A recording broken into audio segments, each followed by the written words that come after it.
Hello, everyone, and welcome to this week's episode of Wake Up with Giants Radio. I am so excited to have you all here with us today. I am joined by some Powerhouse League members today. I am Lady Luck, Melissa Ross, and I'm joined by Nick, the Gentle Giant, Ryan, the Lion, and Nicole, Cola, the RPG. And today, we are going to be talking about something really cool. I'm really resonating with this topic today. What is choice overload and how to calm the inner giant? Does everyone want to say hi to all of our Facebook friends? Absolutely. Yeah. Hi, everybody. Glad you could be here. This will be an interesting topic because this has been a rough week. So looking forward to it. It's been an interesting week for sure. So we're gonna learn how to relax, calm, work through it, whatever's going on in your life. I think we're going to have some good inspirational topics and discussion and maybe some laughter to get through it. You are getting very sleepy. Night, Giants. Good night, Giants. Unless you're driving, don't go night. It is so true that it's been a big week this week. I think all of us in the league have really felt some growth this week with what's gone on. It's been a busy week, a lot of stuff happening. We've all grown a lot. I'm really proud of us. I'm proud of the whole league this week. It just hit me right now. We've all really grown through so much this week. It's been cool. It's been really interesting to experience that myself and to watch everybody else experiencing it. Yeah, I'm grateful for my tribe because this week with growing through everything that we were growing through, we had the support that I felt like I had the support that I needed just from a tribe of giants and from the League of Giants.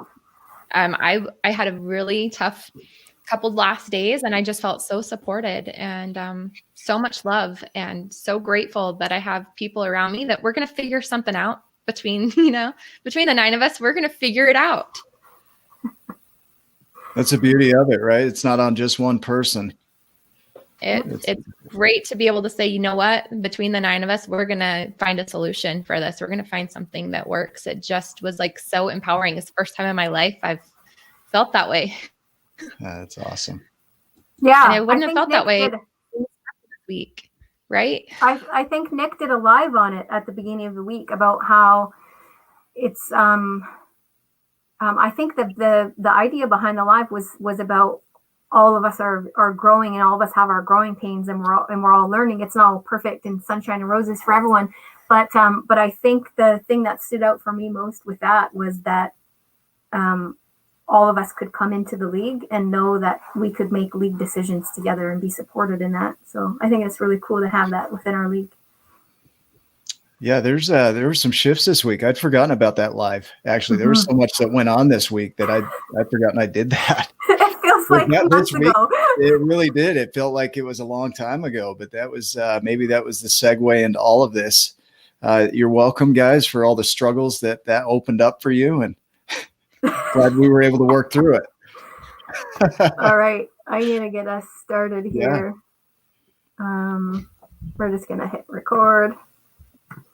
And then we're 1 minute away from going live on the radio. So we do invite you all watching on all of our social media channels to drop your comments in the comments section there. And we will answer any of the questions that you have, give you a shout out.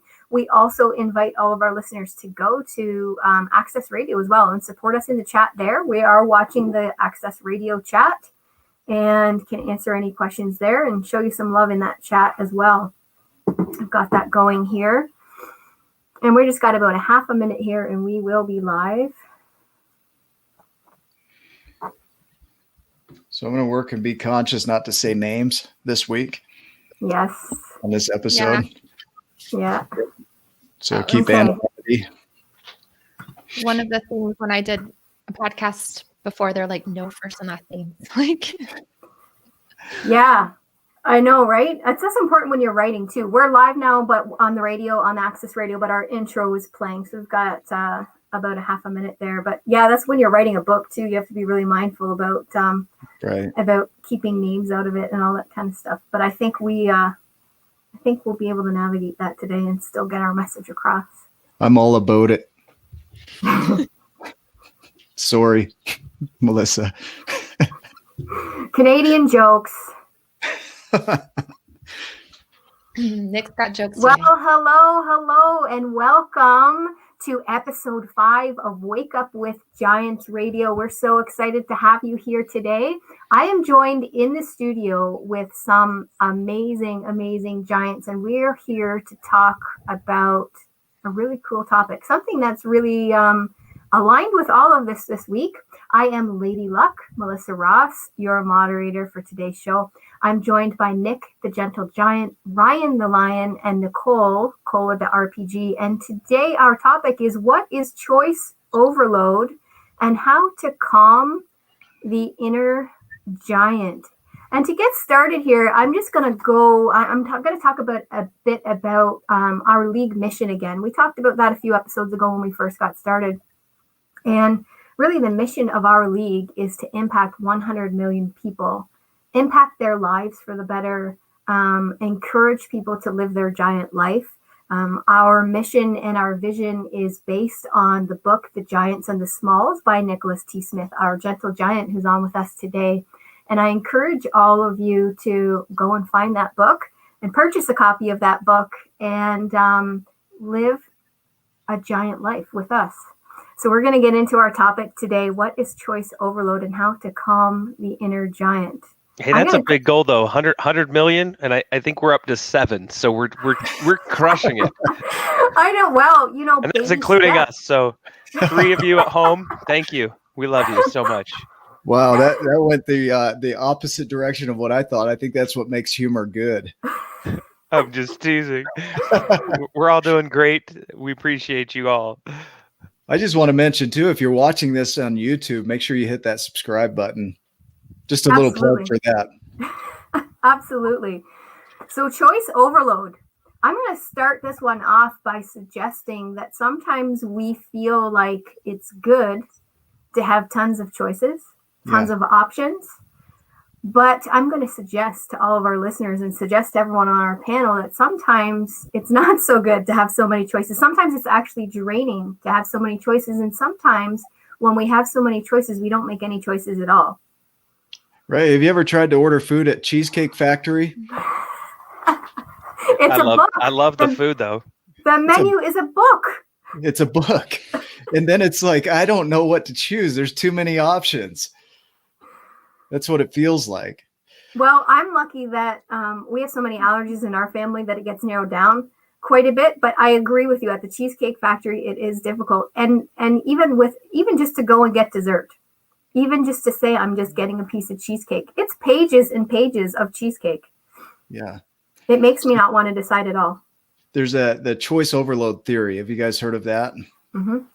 Yeah, they did a study with jam and jelly jars, and they put up as many options as they could.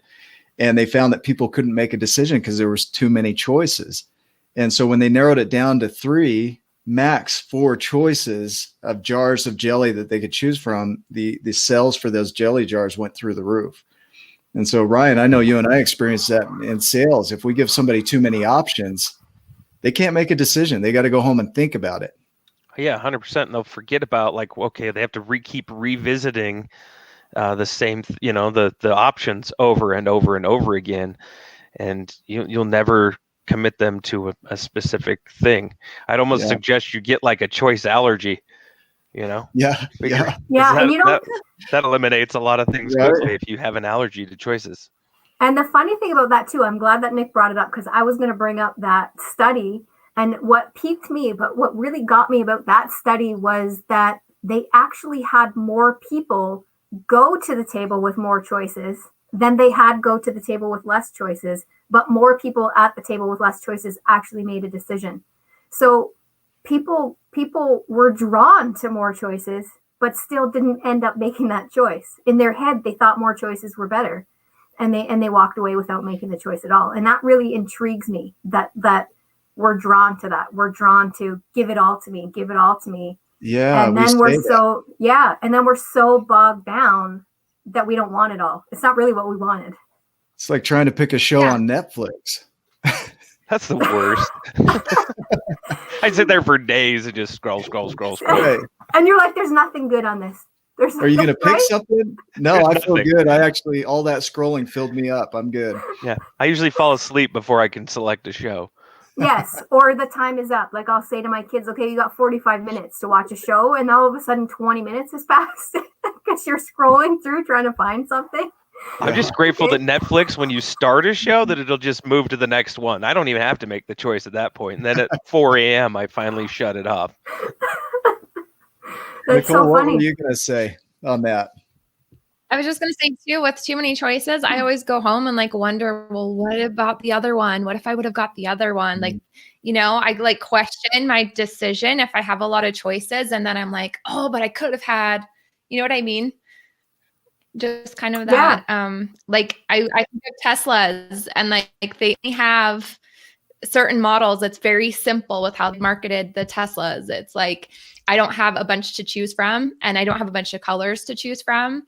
And so I don't feel like I walk away from there like, oh, but what if I got this or that, or, you know, it's just real. Yeah, I think that's the trap simple. that we No fall buyer's into. remorse.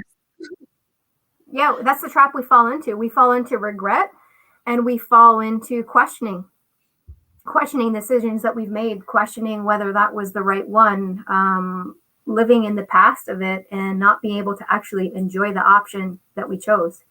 And I think we do that in all parts of our lives. Not just when we're at the store shopping for something, or, you know, I think we do that in choosing a career, in choosing a relationship. I think in all facets of our life, we do that. We want more. We want options. We want to date five people. Right? There's a case where you can have choice underload too. If somebody only has one option, they won't choose that as much as if they had 50 options. So really the sweet spot is 2 to 4, max 4 options for people, because in that space, then they don't feel like they've left anything on the table, and they do feel like they have a choice. They want to make a decision. Yeah, and 100%. so they go the other way too. If you just have one item left, they're going to be like, yeah, it's not for me. I'm going to unleash some of the sales secrets of the world, but that's exactly what we do. Hold on, because this will make you $100,000. Actually, yeah, I mean, it's made several $100,000 a year in my world, and it's people come through the front door of a business, and they want to purchase. They're there not just because they happen to accidentally stop at your place where you sell stuff. They want to purchase. We ask them some questions to find out what their needs are, and then we give them a good, better, and best option, and sometimes maybe a great idea. If you go over that, oh my gosh, it's that choice overload. If you go to too few, if you land on the first thing that they want right off the bat, they will always say, well, let's look at one more, just in, or they're like, God, this is it. But they don't want to show all their cards either. So they're like, well, what else do you got? And so usually it's good to have a couple of backup options there. And then they go, and then, hey, you know what? If they don't see what they like there, you take them right back to the one that did bring that sparkle into their eyes, and boom, done. So yeah, that can make you a lot of money. Can we talk about the reticular activating system and how that works in choice overload? Please. Anybody want to jump into that? No. Okay, so that's your department. Right, I heard. Yeah. I'm like, oh, don't make me do it. Okay, do it. Yes. Okay, I'll do it. So the reticular activating system is designed to limit the sensory experience. So if we have too many things going on in the environment, we would be overloaded. We wouldn't get anything done. So the reticular activating system, the RAS, says we're going to pay attention to what you deem as important. And so when we start to get really clear on what we want out of our lives, we start to see that in the world. So some people say it like, if you want a Tesla, you start to see Teslas everywhere. Whereas before making that decision or making that important, you didn't see Teslas anywhere. And so it was always present. It was always in the environment, but our brains take in so much sensory information. If we had to process every bit of it, we would be so overloaded, we wouldn't get anything done. And so it's that idea that we narrow our choices based on what we want to see in our environment. And that's the beauty of it, is it really shows us what we want to see. You want to see The 100 the million old people, you're gonna see it. RAS. Oh, I The old love the old RAS. RAS. Yep. And I think, and that goes to, we do that with everything. Like a woman who's pregnant, all of a sudden sees pregnant ladies everywhere. Yeah. Do you know what I mean? I mean, or all of a sudden notices all of the baby stuff in the store when you walk past it before and you never noticed it before. You know what I mean? We do that in every facet of our lives. Saying, looking for a job, if you've moved into a different career, then all of a sudden you're seeing things for that career all the time. You know, it happens everywhere, not just in buying a car. But I agree about the car. I did the same thing. As soon as I was looking for a certain kind of car, all of a sudden I saw that car everywhere. I want to shift us over to mindset for a minute, though, because Nick said something that when he talked about choice underload, I think we have to be careful when we talk about choice underload, because lots of times, I mean, I talk about this with the kids lots of times the kids will say, I have no choice. This is the only option you're giving me. There is no choice. And lots of times as adults, we'll say, I had no choice but to do that. And we have to step back and shift our mindset and really think, well, did we have no choice, or did we make a choice that we weren't necessarily aligned with, but it was the best option to us? So sometimes we do have lots of choices in front of us, and we're not happy with the choices. So it feels like choice underload when it's not really. It's just a mindset shift because we're not happy with the choices that are in front of us. So talking about options, to make a choice, you need to have options. And so they're always there. Otherwise you couldn't make a choice. And so I think that's the decision between a choice and a decision. A decision is a cutting off of an old behavior. A choice is a moving forward into a future. Whereas the decision is what cuts you off from your old way of being. And so I know in my work, for example, it can get so overloaded. There's all this information, all these options coming at me, that it fries my circuits in a way. It's like overloading a circuit in a house. It's going to blow that circuit, and then you got to go trip the switch or flip the switch. I get in that space where I get so overloaded that I just shut down. And actually this week it happened. We were so overloaded with information coming through that I actually got agitated and frustrated and irritated with those that brought those options to me.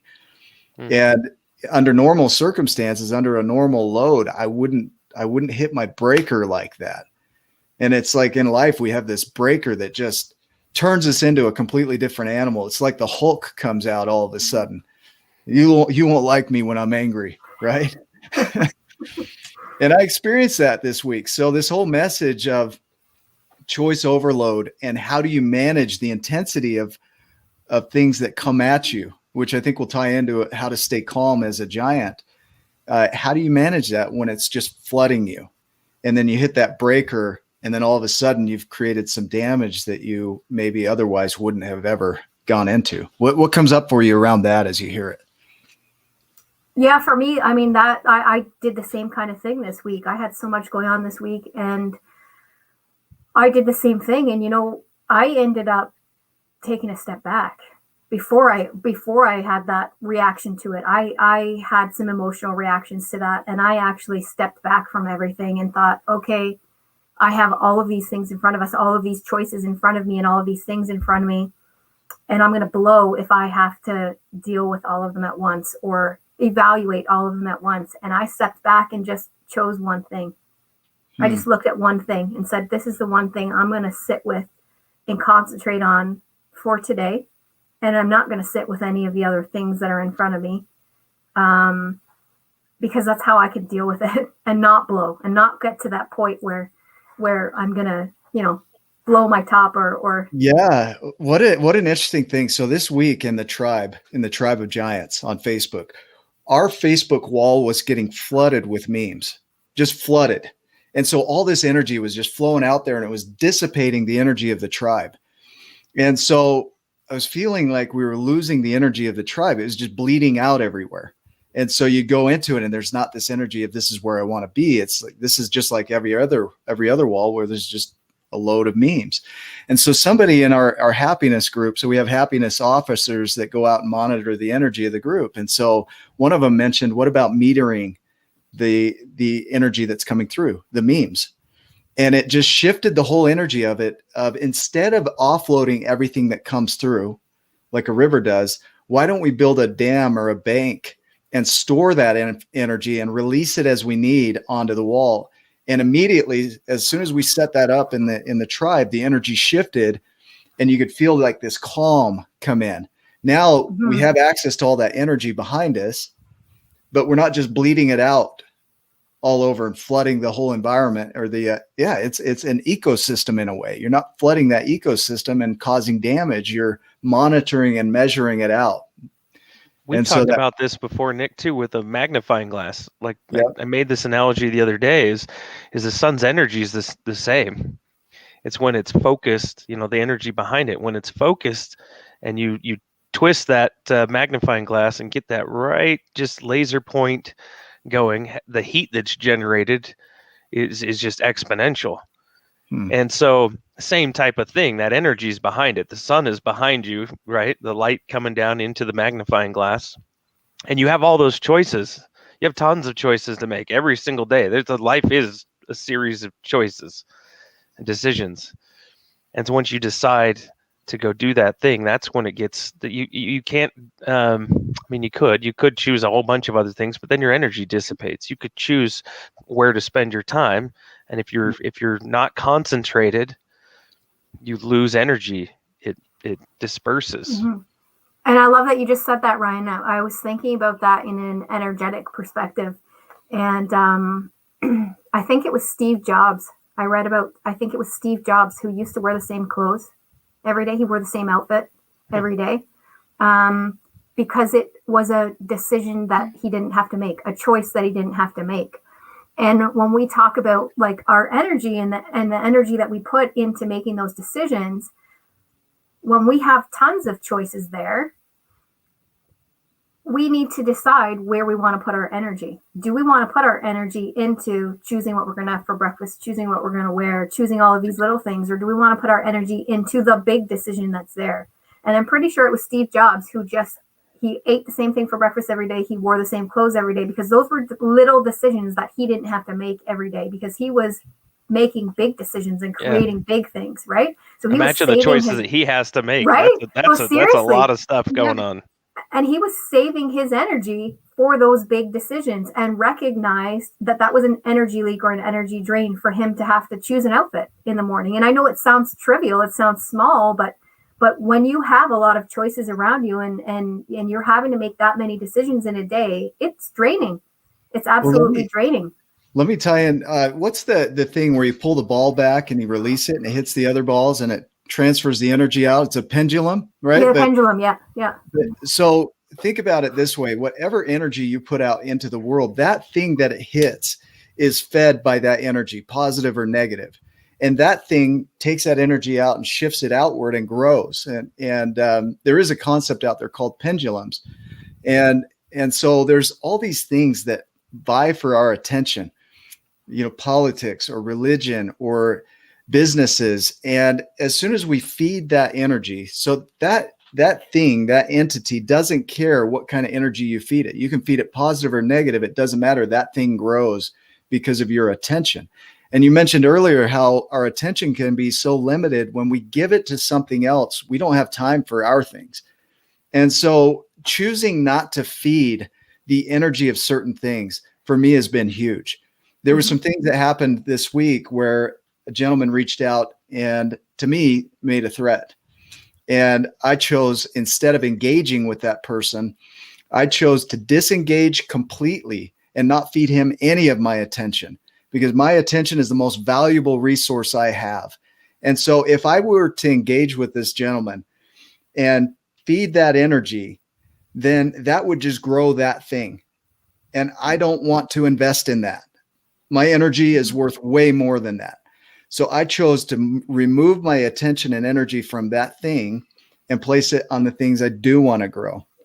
Yeah, that's the beauty. Yeah, that's the beauty of choices, is that you could make a choice and start down a path and then find out, oh man, this isn't serving me. The quicker you find out if it's serving you and it's working for you or not, the faster you'll grow and change and get the things that you want. When you recognize that, hey, this isn't working. one of our Facebook tribe members had just suggested that very thing, and a light bulb just clicked off in my head that said, "Hey, look, you don't like something.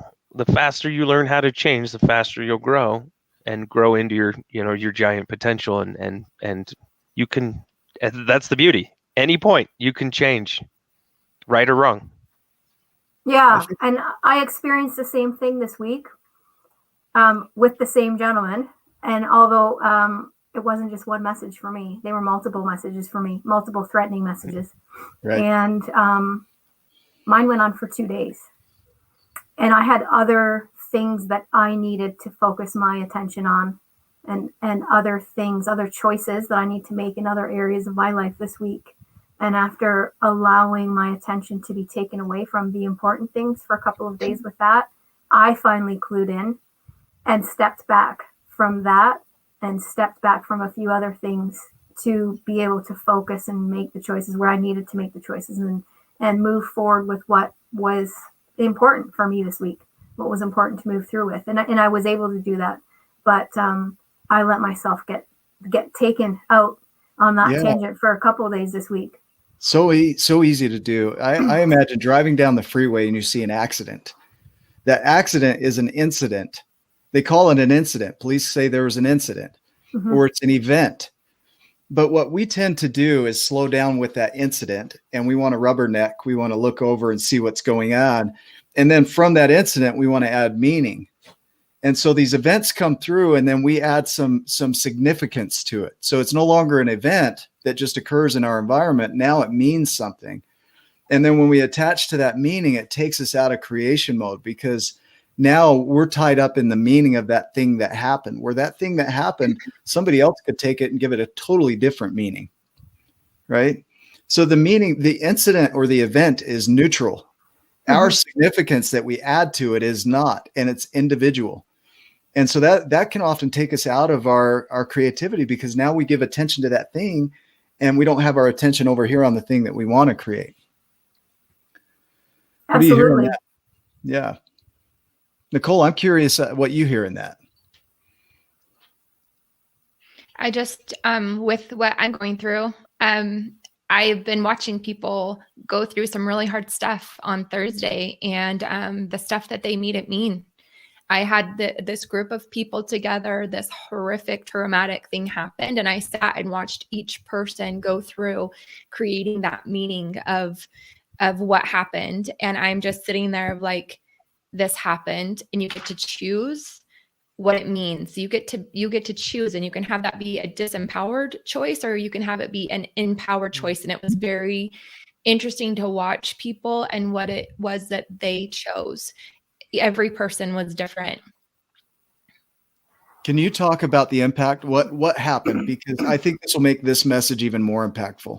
What happened this week in your life? So this week in my life, let me grab tissue. My stepfather, who I love more than anything, who I know loves me more than anything, his brother committed suicide. And my stepfather is the person who found him. And the way that this person chose was very traumatic to everyone in my family. And my brother has experienced watching someone pass away in an industrial accident, which we've talked about. And that's how a lot of my story started. And so my brother had this way that he saw what happened. And then my mom, and then my stepdad, and trying to sit and figure out what was this person feeling, what was this person going through.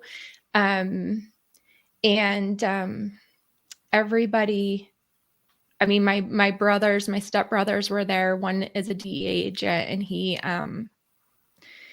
he had a different perspective than my brother Justin had. Like, it was just very interesting to watch.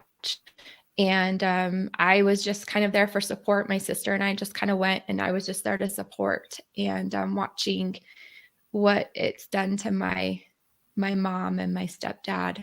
I wasn't close to the person who passed. but my mom and my stepdad were very close. He lived with them for over a year, and watching them think of what if I would have made this choice? What if I would have directed my energy this place? What if I would have done this today and not done this today and made different choices? The whole thing was the choices of how this led up to this person's choice. I want to speak to that a little bit because that is an intense example of an incident or event that could be made to mean so many different things. And one of the things that we're talking about in this episode is how to remain calm as a giant. And one of the ways to do that is to step out of meaning-making mode, to realize that that event happened regardless of anything that you could have done. So that acceptance of it is what it is allows you to just see it as an incident. It is what it is. And then stepping out of meaning-making mode and getting into that observer mode where you're looking at the whole picture allows you to get into a space where you can really transform the meaning of that experience. I didn't do so well with that this week with certain things. I was terrible at it, honestly. I got spun up in the energy of meaning making. And because of that, I suffered. But as soon as I could shift out of that suffering into gratitude, I started listing out the things I was grateful for, and it shifted my whole energy. But it took stepping away from the situation for me to do that. It's really hard to see the positive when you're standing next to somebody's body or see something that's horrific, or you just, like you had, Melissa, have an experience with a letter or other messages that feel traumatic. It puts you right in that space. So the sooner you can step away from that, to pull back, right? Mm-hmm. It allows you to see it and accept it, and then step out of the meaning making. I'm curious what you guys hear. Yeah, I love that you just said that, because for me, stepping away meant involving a third party that dealt with it for me. And I didn't have to, because I was emotionally in it and letting it affect me. So I didn't have to be emotionally invested in it anymore. I didn't have to wonder why it was happening. I didn't have to wonder how I was going to stop it. A third party stepped in for me and dealt with it. So I just needed to be there and talk about it and give information about it. But I didn't have to do anything. You know what I mean? I didn't have to give it energy. I didn't have to give it an emotion. I could step away and know that somebody else was dealing with the situation, and I didn't have to make any further choices in that area. I was able to just step back. That's amazing to me. Yeah, I was coached by somebody that allowed me. I was going through some stuff, and they said, okay, what you're going through there, it's a thing, it's happening. But if you can step back and you can view that thing without the emotion, take the emotion out of it and look at it, and then talk through it, because it's the things that you've been going through are highly emotional. And the sooner that you can step back from that and say, okay, this is the thing, this is the event or whatever it is, and then start talking about how it can make you feel and what it is, and how the different responses can make you feel, or what your choices are from there. That, hey, this might not serve me, and so you can talk about it and get it out there in the open. The faster that you can be able to re-engage and then make the choice that does serve you. Yeah, taking a really difficult situation and putting it on the table, so to speak. Like two people come together and they put this uncomfortable thing on the table, and they talk about the thing, not what it means to each of them. And I think that's where the power is that thing is independent of you. Your meaning of it is yours. And so if we come from our meanings and try and approach it that way, we're going to battle. It's not going to go so well. But if we can detach and put that thing on the table and talk about it, whether that's a relationship or a business partner or a decision or whatever it is, then it's not about who did what to who. It's about that thing and how it doesn't align. Yeah, absolutely. It's and that's what I experienced this week. This thing happened.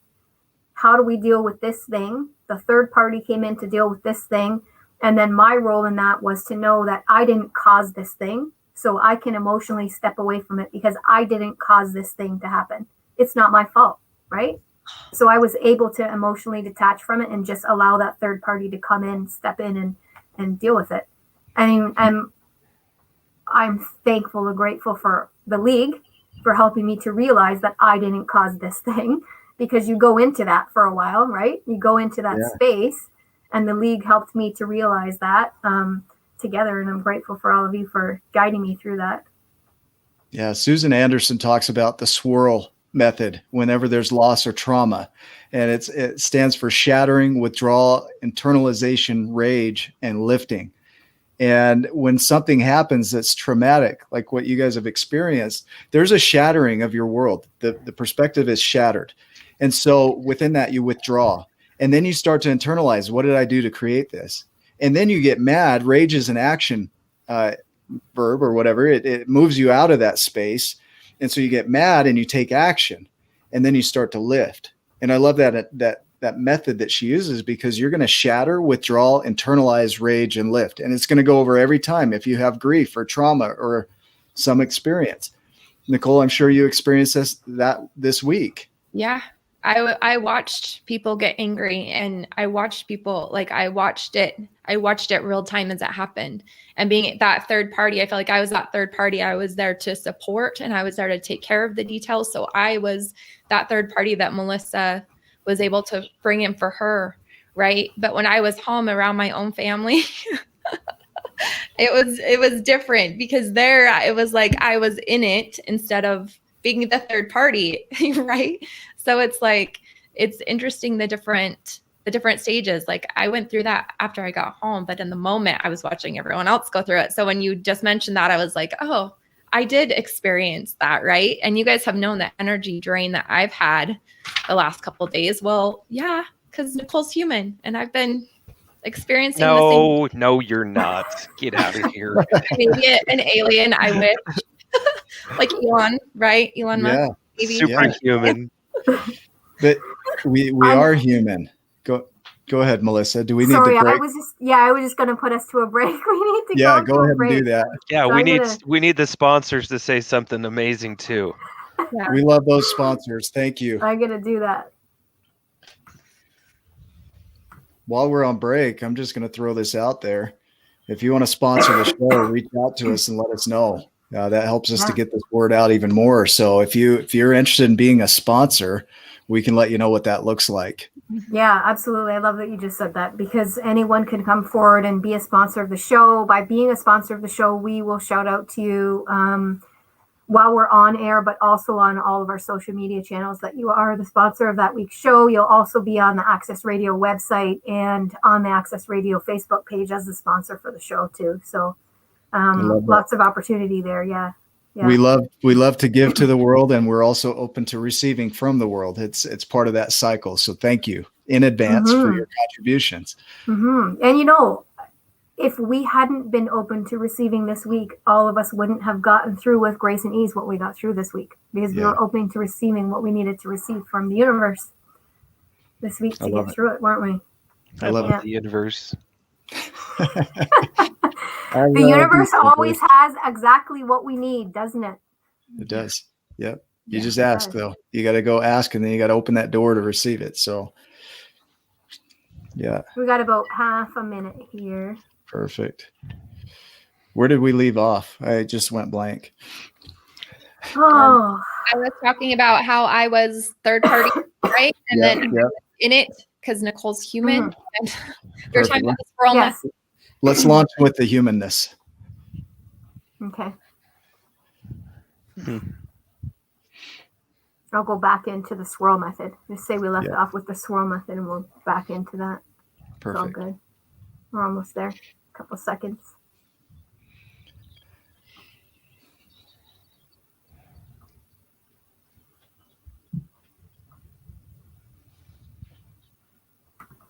Hello and welcome back to the Wake Up with Giants radio show. Today we are talking about choices. What is choice overload and how to calm the inner giant? I'm Lady Luck, and I'm joined by Nick, the Gentle Giant, Ryan the Lion, and Nicole, Cola the RPG.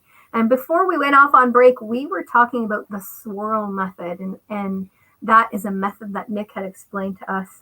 It's basically the stages that we go through when we're dealing with something, the stages that we experience when we're dealing with something. And Nicole was talking to us about actually experiencing those stages this week in something that's happened in her life. And I think Nick had a thought about that he was going to lead us into. Well, Nicole left off with being human. I think it's important to remember that we are human, and our emotions are going to kick in. They're designed. They're there to support us, right? So just like your hands support and touch, and your eyes support and seeing, and your ears and hearing, and your nose and smelling, the emotions help you feel the experience. And so they can feel overwhelming. What came to mind for me is dialectical behavioral therapy, DBT, which they use for borderline patients. And in therapy, what it does is their emotions feel so intense that they shut off from the world. Like you mentioned, Nicole, you were in the experience at the moment. And so when you're in it, it's really hard to break free from that. And so what DBT does is it gives you that opportunity to know that you're in the experience, to accept it. I'm in it, to distract. And people don't feel like they can distract. I'll go for walks, or I'll play a video game, or I'll do something that just takes me out of the intensity of the emotion. Because what you're trying to do is really just calm yourself down enough that you start to get your cognitive functions back. Because it's really hard to do what we're talking about when you're in survival mode. And so when you go into that survival mode, you are going to show up just from a reaction, not a response. And so your goal with DBT is to distract and as you can to re-engage. But it's as you calm yourself down and as you step into breathing and maybe, video games can be helpful. If it becomes your life and your addiction, maybe not so much. But as a tool to distract, it can be. Music can do it. But your goal is to transition from that intense emotional energy into something more calm, because it's from that calmness that you receive your mind back and you're able to function properly. What comes up for me, Nick, too, on that is like, so when I have choice overload, when so much is going on in my life, or I'm getting lifed, as we call it, so lovingly. Can you throw in there that you have ADHD? Yes. So people can understand that too. Yes. So there's I see so much that happens all at one time, and it's hard to narrow down and focus. It's become a thing that over time I've learned how to become better at it. It hasn't gone away completely. It's there. But there's a lot of times there's choice overload. And so what also creeps in, or tends to creep in for me, is anxiety. The anxiety builds up, and I then that's paralyzing. I liked what you talked about, music, calming down that anxiety and bringing it down to a level where I can step back and make a good choice, a good decision. Sometimes takes relaxation, calm, centering. We centered before we got on the show to make sure that we bring in the good positive vibes, that we can focus on our message that will best serve. I find that meditation, I haven't been one that meditates a lot. Meditation has helped me to calm and relax. Exercise can do that for a lot of people. Unplugging from society, from the phone, just turning it off. Nick has made a conscious effort to unplug at night because he needs time. That's how his body operates. He needs some time to just kind of get back to good. You could take a bath, do a hobby, play. If video games is a hobby, you can, doing that can calm that anxiety. And there's I'm sure there's tons of different ways to do that. Nick, you have some generalized anxiety disorder. I just outed you on the radio, live and in charge. You're welcome. I outed you on the ADHD, so we're good. Yeah, I think it's payback. A bonus. I know I can do that because we talk about it openly because it can help other people. Will you speak to that a little bit too, and what helps you? That right there, the being able to talk about it openly. Brene Brown is proficient at this. She says when you're vulnerable, it takes the power away from that shame and guilt. And so I've been open about my journey because it's helped me to heal. when I started doing live videos about a year and a half ago, I made a decision. I cut off that way of hiding, and I made a decision I was going to be open about this. So I started recording live videos about what it felt like to experience anxiety and to go through this transition. And in doing that and relieving that hiding, I was able to step out into the world openly, and people are either going to accept it or they're not. But what's crazy is where I was diagnosed with a generalized anxiety disorder in 2017, I don't know what that feels like anymore. Where it ruled my life, now I'm at a space where I can sit with an emotion when it comes up and know that it will pass, that there's nothing to do with it. Just let it do its thing and engage with what I need to engage in. And that engaging, this is from Barry McDonough on Dare, his book Dare. And he's he's not a doctor or anything. He's just a person that had anxiety that found a way that worked. And it was to diffuse the energy of it. It's anxiety. It is what it is. And to not run away from it, but to accept that it is what it is. And then to re-engage with the thing you want to create. That was the biggest thing, is I was allowing it to be present, but I wasn't engaging with anything positive for my life. And so, Ryan, you and I use the analogy of the bus, that you're the driver of the bus and anxiety is a passenger on the bus. If you stop driving the bus to engage with anxiety, you're either going to wreck the bus or you're just not going to go anywhere. And so the idea is to allow the anxiety to do what it does as a passenger on the bus, but keep driving to where you're going, to not let it rule where you're going. And so that's been really helpful, is to allow anxiety to be present and not do anything with it. Just let it be and just feel it. What does it feel like? And then engage with life. So yeah, that was my emotion and brain dump. I love it. Yeah. And going back to focus too. I experience the same. I don't have ADHD, but I experience the same kind of focus issues from post-concussion syndrome. And I will experience the same kind of anxiety that Ryan talks about when I have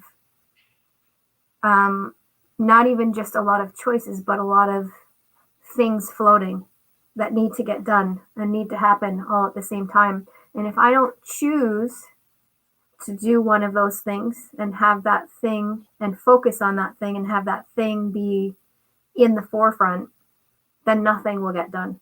And it's just anxiety, and it's just a big mess, and they're all floating there. And I use the same methods as Ryan to try and focus on that, meditation, breath work, calming. There's no way to tackle all the thoughts that come with the anxiety. We have 50,000 to 70,000 thoughts a day. To tackle those thoughts is going to spin you off in a way that you'll never recover from. So the idea is to let the thoughts run their course, because that's a natural byproduct of anxiety, is why is this happening? So don't engage with the thoughts. Allow the emotion to be present. Engage with what you want to create, because that shows your body, look, we're safe enough that we can create something. And in that, it starts to calm down. Don't you talk about a tree, Nick? In that analogy, Nick talks about a tree, about pruning a tree by the leaves, right, Nick? You tell us about that. Okay, so if your body is a tree, like your whole life is a tree, let's say, and you have this branch coming off that's anger, you have another one that's called happiness, and these are the emotions that branch off of that tree. And so at the top of these trees, these emotions are all these thoughts tied to that emotion. And what we tend to do in talk therapy and other things is to tackle the leaves. So we want to cut down or cut off that branch of that tree by cutting off individual leaves. Let's talk about this thought. Let's talk about that thought. It gets really expensive, years of therapy where you're spending just time tackling the thoughts. Well, the brain is trying to make sense of what's going on emotionally. And so, of course, it's going to attach to thoughts. And so as you tackle the emotion, if you cut that emotion off, or not even cut it off, you fully experience that emotion. It's like pruning that branch in a way. And every thought tied to that emotion goes with it. So if it no longer has power over you, every thought that was tied to that also goes with it. And so fully feeling that emotion is important. We try and numb the emotion. We don't want to feel the discomfort, but it's the very thing that we need to do, is just feel the discomfort of that emotion. By the way, if you're Absolutely. at home, oh, sorry, I was just going to say real quick, if you feel like you're maybe a one-off or you're alone, there's 248 million people worldwide that experience an anxiety disorder of some sort. That's a lot. And that was as of 2017. I did just a little quick, Google search before I hopped on. That's a lot of people out there that are feeling or have felt just like us. That's nearly every man, woman, and child in America. Mm-hmm. That's a lot of people. Absolutely. But it's not talked about. It's there's that many people experiencing it, but not that many people talking about it or finding the strategies to manage it and deal with it and live with it, really, to move forward with it. And I love that you were talking about that strategy there, Nick, because I don't want to move away from the show where I don't want to lose the time to talk about strategies and how to calm the inner giant and how to move forward in those ways.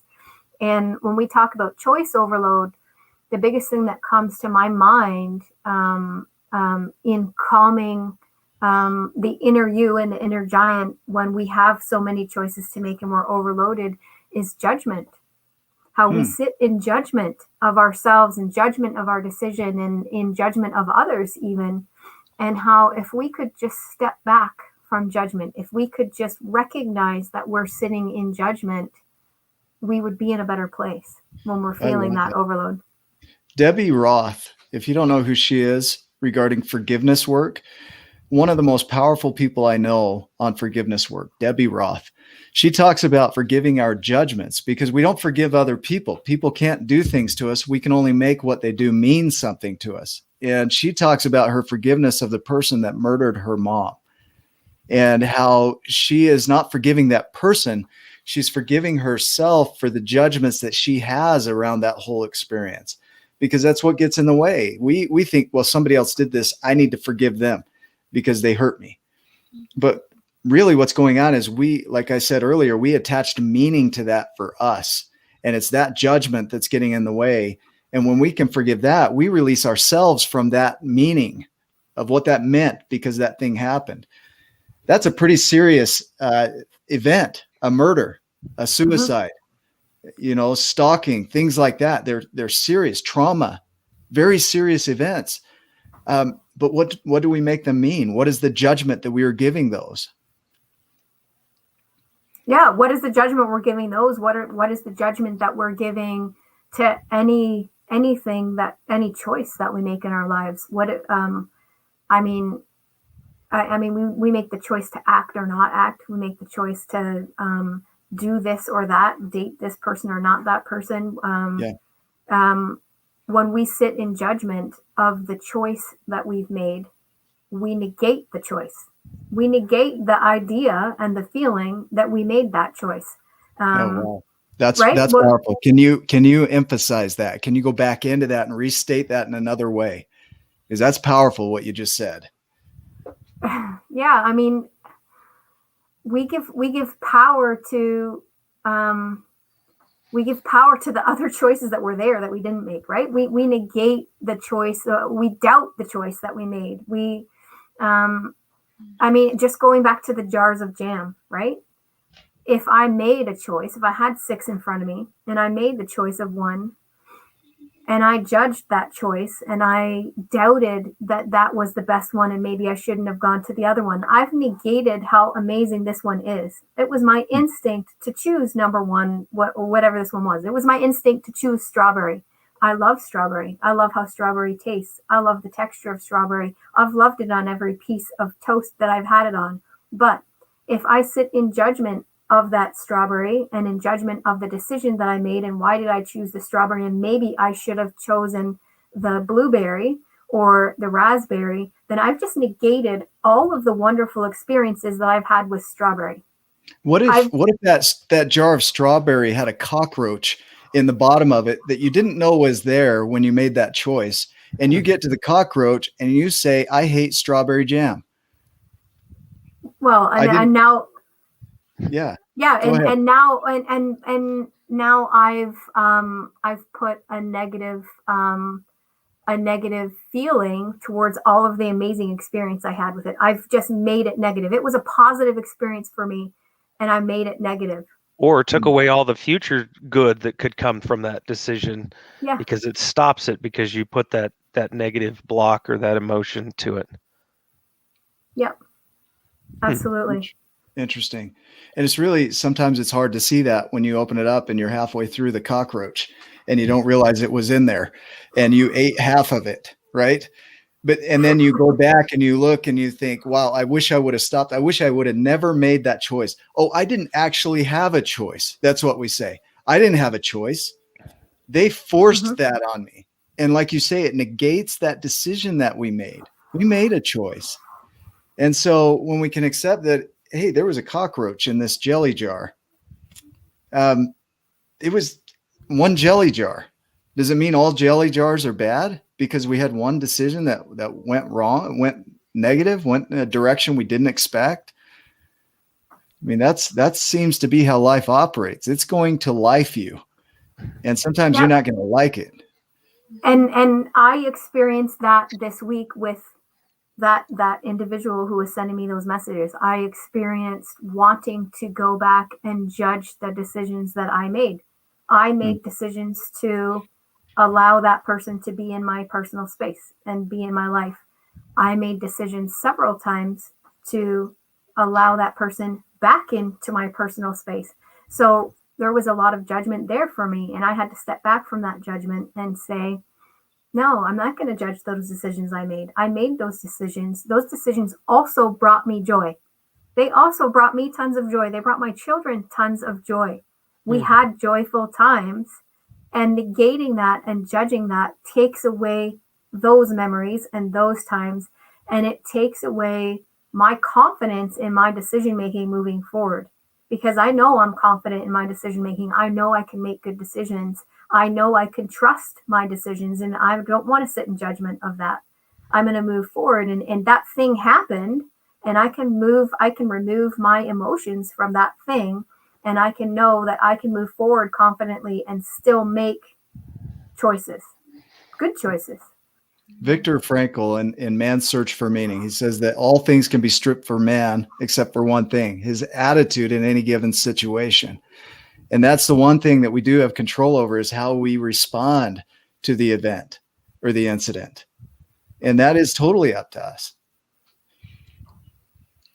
Absolutely. I say to people all the time, not all the time, but when someone says you made me act that way, that you made me angry. I'm angry because you made me that way. And my comment to that, or my reaction to that, is always, I didn't make you feel that way. I may have done the thing that you reacted to in that way, but you chose to react in that way. You choose to be angry. You choose to be happy. You choose to be loving with whatever comes at you. The other person didn't make you react that way or make you feel that way. It was your choice. So I love that you said that. Yeah. I like for me, what works for me too is laughter, joy. Like if there's even I'm the worst. I'm sorry, everybody that's going through these things, the hard things, but like in an awkward, weird, uncomfortable situation, like a death or a funeral or something like that, I will joke because it's uncomfortable and I want to feel something different. So then I can shift my energy instantly by laughing. There's something physical that happens. Endorphins are released, blood flow. It's amazing what a smile and then holding on to a positive memory. And this could be useful in your situation too, Nicole, that you're going through. Is that, look, suicide or death, and those things are dark, hard things. But you can go back and you can find joy and memories of positive. You could shift and think of totally different things. You could learn to appreciate what you have while you have it, with your family and your loved ones, and look at the gratitude and instantly shift into something bigger, better from that point forward. I have a story, and Nicole, hang on to that real quick. This is going to take us off course here. When my dad passed away, I was young. I was 2 when my dad passed away. But my mom tells the story is that they were hovered over his casket, And one of my siblings says, well, at least he gets his own pillow. And then they all start laughing. But it's those situations like that, like you mentioned, Ryan, it's shifting the perspective. Nicole, go ahead with your thought. I was just going to say my brother was so amazing with how he handled this whole situation. Ryan, he's the comic relief. So on 9/11 was his wedding anniversary. It was also the day that his father-in-law passed away. No, his grandfather, his wife's grandfather passed away. And he said, oh, that's still like your grandpa. He wanted to make sure he didn't have to wait in line to get to heaven. And the whole room just shifted into laughter. But watching him in this situation, the humor that he brought to it to break up the energy, he had to take someone to where this event occurred. And I saw it trigger a PTSD flashback episode. And he just very calmly walked to the door, went outside and just went and stood outside. And I realized what was happening and I went and stood with him, but he was able to shift that emotion. He just going outside and standing in the cold air. And yes, he did have a cigarette, right? But it was like that, just that shift, that taking that moment to calm himself down. He did. I know that what he went through earlier in his life really set him up powerfully to be a stand of love and light and humor during this situation. I was just blown away. And I found that gratitude for that thing that had happened to my brother. Grateful that it did, because the man that he has become today because of what he went through, and being able to be a support for his family and just a beacon of strong masculine support, because he could have had me go down the stairs. I mean, he could have had me go, and instead he made the choice to put himself in that situation. So I didn't have to experience that. So I just think these traumatic experiences, we can take them and learn from them, and we can create something beautiful out of it for the people that we love, for ourselves, and just the tools that he's acquired from going through this. It's just really empowering to me, of like, you can grow through what you go through, right? He could have made different choices, and he had every excuse to make really bad choices, and he made different choices, and we got benefit from that. Nick, have you heard of the 3-3-3 rule?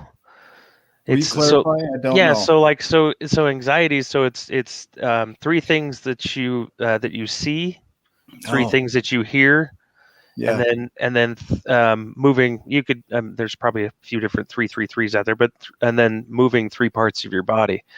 And this for like anxiety and things like that can calm and bring clarity. And then you can make a better decision. So if you're feeling these things, if you're feeling anxiety, breath work works as well. Yeah. So breathing, there's box breathing, right?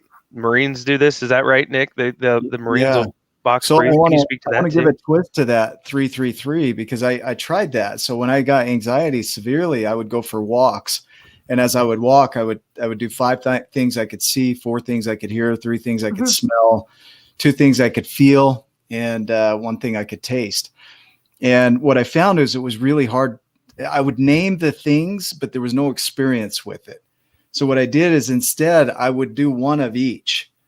And so I would fully experience it. And then I would try and describe it as much as I could and fully experience that thing before I moved on to the next sense.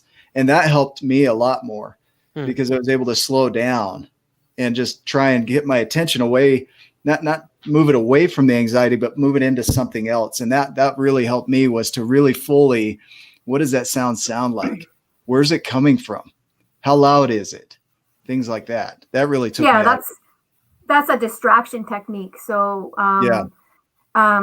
it doesn't have to be necessarily that many senses. It doesn't have to be that many things you're picking out, just that you're distracting. So lots of times with kids, when they're experiencing that anxiety, talking to them about, their favorite stuffy, or, their uncle over there eating cake, or, whatever's going on, and having them think about something else. It's the distraction of it that moves you away from it. And they talk about the 3-3-3 strategy and those things, so that you can do that for yourself if somebody isn't there guiding you through it, right?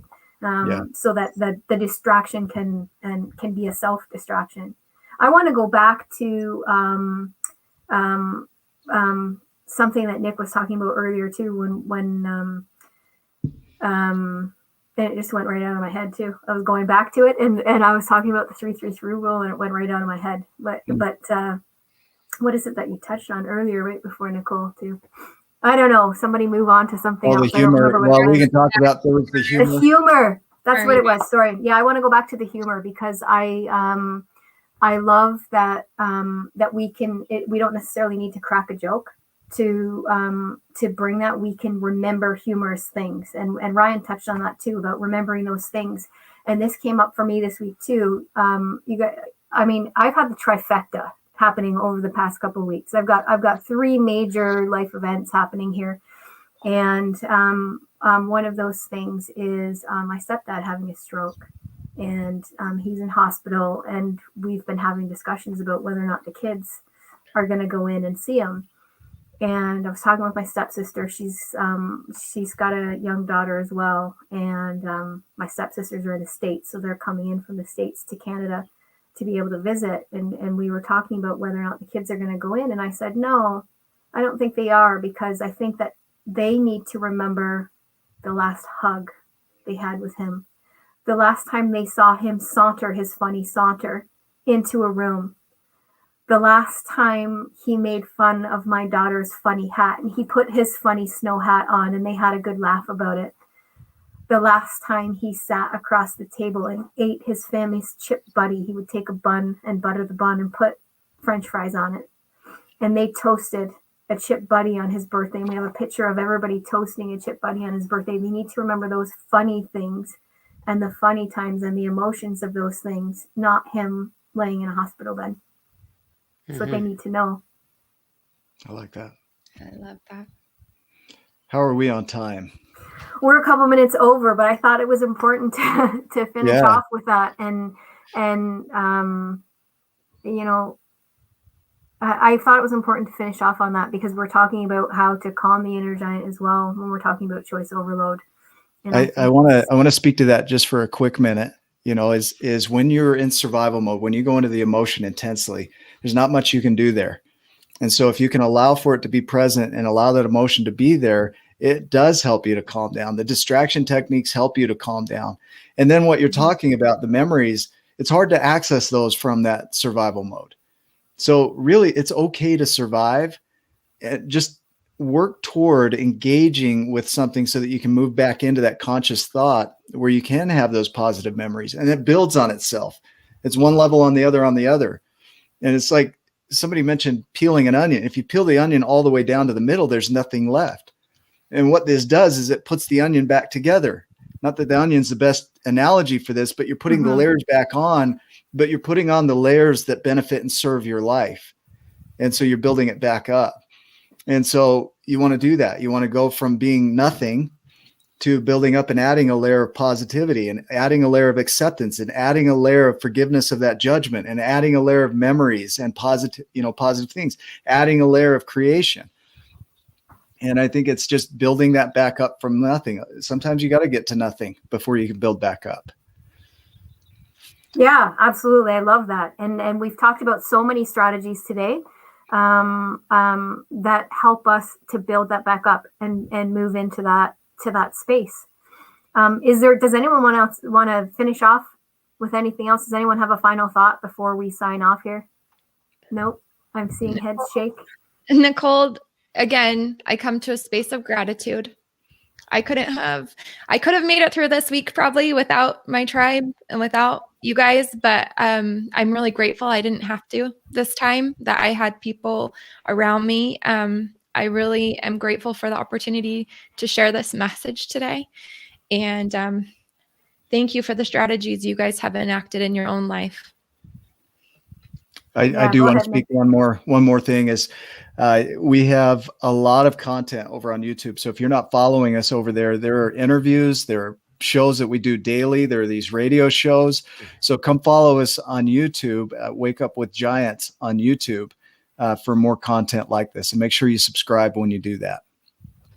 Yeah, and I love that you both just said that because I was going to do the same. I was going to remind people that when we are building up that onion again and building back to that place.